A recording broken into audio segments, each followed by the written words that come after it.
3 3/4 minutes.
Well, for those joining on the stream as well, welcome to Silverstone. We are live streaming the Miata SuperPole before a bit of a break, and we'll then continue the stream for the rest of the afternoon from race number 1 through to race 9 of day 1 here on the Silverstone National Circuit for the MSVR race meeting.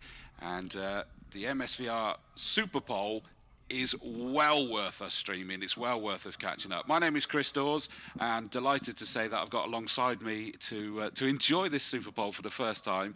It's Ian Titchmarsh. I know the people at the circuit have had the intros, but we'll go for it again on the stream, Ian. Good morning. Good morning. So thank you, Chris. We have just had the qualifying session for what will be the first race of the afternoon, and that is the Club and Sports Prototypes. They'll be out after the lunch interval at 5 minutes to 1. They will be taking to the track, and we've got some interesting racing during the course of the afternoon. We've got Bernie's V8s, so we've got touring cars, we've got single-seaters in the shape of the United Formula 4 1600s, and we've got sports cars like the very rapid Clubman Sports Prototypes we've just seen, and the Mazdas that are about to go out onto the track now, Chris. Which were enthralling in that opening qualifying session, weren't they? It was so close, and it was this jeopardy situation where the SuperPole is the top 5 in that qualifying session go through to this SuperPole. From 6th down, those positions are locked in, which included in 6th place last year's champion Declan Lee. Just missed out on that last lap with a fantastic job there. He says just making sure he's on the right page by the number 42 car of Callie Atkins, the Hills Motorsport run car. Just snuck himself in brilliantly at the end there. We now ignore the top 5 times. They mean nothing at all, and we are going purely on the time that they set here. But this SuperPole is one chance. They will do an out lap, they will do their flying lap, they will then do an in lap. So they've got one shot at this. They are staggered, so there's no slipstreaming. We were getting a lot of slipstreaming in the actual qualifying session. Well, they're staggered to make sure that they're nowhere near each other. They shouldn't trip over each other whatsoever. And it just means you've got to go and do your lap time as best as you possibly can. So the cars that we're going to see out for this one, the quickest in the session earlier was Daniel Parron-Smith, number 73. Second was number 5, John Langridge. In third place was number 19, David Chapman. Fourth was number 7, last year's runner-up in the championship, Alex Miller, and he was looking very, very quick. Came in, as did John Langridge and Daniel Parron-Smith. All 3 of them were fighting together, or maybe working together, and then all came into the pits to tweak their tyre pressures, ready for one last hurrah towards the end of the session. They made sure that they were in, and they got themselves sorted. And as I say, number 42, Callie Atkins, is through to this last chance saloon that is going to determine who is going to get that pole position. So officially on the clock there is 5 minutes, but that doesn't really matter because it is all about that one shot, what they can do with that one lap. Out lap, fast one, and then back in again, and it sets it for the first race, which is the second race after lunch, 20-minute sprint race. They get everything wrapped up today is the whole idea. There is the possibility of 3 different classes, well, 4 if you include the guest classes, but you've got the NA, the NC, which is what they all are as circumstantially today, and new for this year is the ND class. Now, the NA are the Mark 1 class, NC that they're all seem to be today are the Mark 3 Mazda MX-5s, and then the new for this year, the ND, are the 4th generation. So the Mark 4s of the Mazda MX-5. Opening round of the season here at Silverstone on the national circuit, and I think we were looking at around about 1:09 was the lap times that we were getting from them today. Yeah, that's right. Yeah. And it looks like we are now underway, and we're doing it in reverse order. So the first car that's out, there's not much of a spread between them actually. 42 has gone out, so Callie Aled, and then Alex Miller, number 7. There goes Daniel Parron-Smith across the line, the white car with the sort of day-glow orange flashes and the black bonnet. On the screen you can see him coming towards us. In the background that was John Langridge, who finished that first session in 2nd place, and then the final one, another white with day-glow orange flashes, number 73, which is Daniel Parron-Smith. Right towards the end that Daniel jumped up towards the top. So you'll see is that it's not about giving excess amount of gap between them, but the reality is that they're far enough spread that they really shouldn't be tumbling over each other, as long as they don't make a mistake, of course. That's the hope for them. But just on their outlap at the moment, so they were released from the holding area down round by Brooklands in front of the BRDC grandstand, and they're just getting themselves sorted. So there is the brilliant number 42, Callie Atkins. Really impressive last hurrah from Daniel, and here he comes right in front of our commentary box now, onto the start-finish straight, ready to start his flying lap. And I'm wondering whether Alex Miller has already been sort of eating into that gap a little bit there, whereas there seems to be quite a gap between him and the 19 car of David Chapman. So this is the opportunity to go as high up as you possibly can. Officially on the timing screen, we are getting times posted, but that is purely because they started before the start-finish line. It's not the representative pole position time that they're going for here. That was their outlap. Oh, very wide there. And so the number 7 car of Alex Miller has got past Callie Atkins. So Callie's just either made a mistake somewhere and I missed it, looked the other way, or he's just deliberately keeping himself out of harm's way, because he knows full well Alex Miller, the number 7 car, the runner-up in the championship standings last year, missed out 4.93 compared to 5.28. So there he is, Digby Farm emblazoned all over the side of that number 7 car of Alex Miller. Miller Motorsport Run. And he comes round the final corner, flashes past our commentary box, and he's going to put in the time. What's he going to get through this time round? He already did a 109 on his outlap in reality, because he got himself right up to speed. What has he done? 109.490. There goes the number 19 car of David Chapman, and in fact Callie Atkins came into the pits. Now I've got a horrible feeling that the timing isn't picking up their second lap times particularly. At the moment it's Alex Miller, 109.940. He did do that on his full flying lap. John Langridge, it's showing that his 109.814 was not quicker than his outlap, but I don't think that 0.713 is going to count. Daniel Parent-Smith, number 73, up into 3rd position for him, so that's a 110.017. David Chapman, number 19, in 4th, 110.178, and then Callie Atkins, who actually came into the pits with a 111.078. That was actually on his outlap that he managed to do that one, and they're now on their in-lap. I think that's just a slight nuance here, isn't it, where their outlap, they actually do record a lap time that's pretty good, but it's still their outlap. It is still their outlap, because the first time they break the beam is as they come out of the assembly area. Yeah, exactly. Or the pit lane, I think, yes. Anyway, we've got there, haven't we? We have, yeah, and it's Alex Miller's done it. The order is different from the order of the top 5. It is. After the full qualifying session. Yeah, Alex Miller, who's on pole position, compared to, where was he earlier? He was 4th out of that top 5. In 2nd place, John Langridge. He's actually in exactly the same position. He was 2nd in qualifying, he's 2nd now. The one that's going to be frustrated, number 73, Daniel Parent-Smith. He was actually the quickest in the session earlier. He drops back to 3rd. David Chapman in 4th position. He's going to be slightly frustrated, drop back 1 place. I don't think it's the end of the world in MX5 racing, isn't it? And Callie Atkins, who was absolutely brilliant to get through into this, I hope it wasn't a problem and just decided that there was no need to do anything down there and just came into the pits. Or maybe he made a little mistake and just knew that he wasn't going to get a particularly good time in anyway, so settled for that 5th place. Well, the Miata Trophy, we have 2 races for them to come this afternoon, and the second race of the afternoon after the Club and Sports Prototypes will be the first of the 2 Miata Trophy races. And I'm looking forward to that, seeing how close they were. It's going to be incredibly exciting. We'll wait and see how that one's going to play out. But that is the Miata Trophy SuperPole shootout, and it has changed things up. It was that real challenge for them to see what they can do. The qualifying times from earlier meant nothing for those top 5. It has tweaked it around, other than from John Langridge.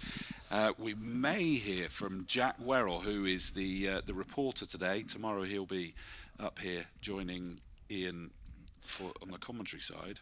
Yeah, Declan Lee was talking to Jack earlier on after the first full qualifying session for the Mazdas, and he was saying he's 6th, last year's champion. Yeah. So he wasn't terribly worried about being only sixth because of the slipstream nature of the racing. It's true. I'm sure he was a bit more frustrated than he let on, but yeah, it is right. It was that close. So there are your times, your SuperPole times. Alex Miller, 109.490. His teammate John Langridge, the number 5 car, is 0.324 behind Daniel Parron-Smith, Hills Motorsport, David Chapman at Porsche Autosport, and then Callie Atkins in another Hills Motorsport car. Is that Jack? Yeah. Yeah, it is indeed. I'm going to jump in very quickly before I can grab a word. Actually, no, I can grab a word with our pole sitter, Alex. It seemed like the opening lap you were just closing and closing and closing, and then on your flying lap, even with an overtake, that was 2 tenths clear on pole. Yeah, happy with that. Happy with that. I struggled a bit in qualifying with the mess up at Beckett's, was sliding around and couldn't get a quick lap. So yeah, very happy with that SuperPole lap. And everyone has to do it on their own in SuperPole. So yeah, absolutely. And of course, we spoke very briefly to a couple of our drivers at the end of the first initial qualifying session, saying that the aerodynamic assistance can be super helpful. So surely that. But if you get it wrong, you close up too much, and then then what do? You try and overtake, and you're slowing you both down. So sometimes it's better on your own. It's not quite as fast, but it's a lot. Just concentrate on your lap, and that's it then. Well, we'll look forward to the race later on. Cheers, Alex. Of course, he's going to be the one punching the hole in the air. We'll grab a quick word as well with Callie Atkins. Callie, that didn't quite seem to go to plan. What happened? Just misjudged everything. You know, this is my first time doing this, so didn't actually know you could do another lap. So yeah, it's just my mistake. But you know, first race starting 5th is always good, and I'm looking to do the best that I possibly can. Great stuff. Well, best of luck for the rest of the weekend. And of course, bearing in mind it's the first time he's done this, getting in SuperPole is a tremendous What's he raced before, Jack? We'll go figure that out. Leave it with me, and we'll be back with you very shortly. He's gone for a walk. Oh, right, okay.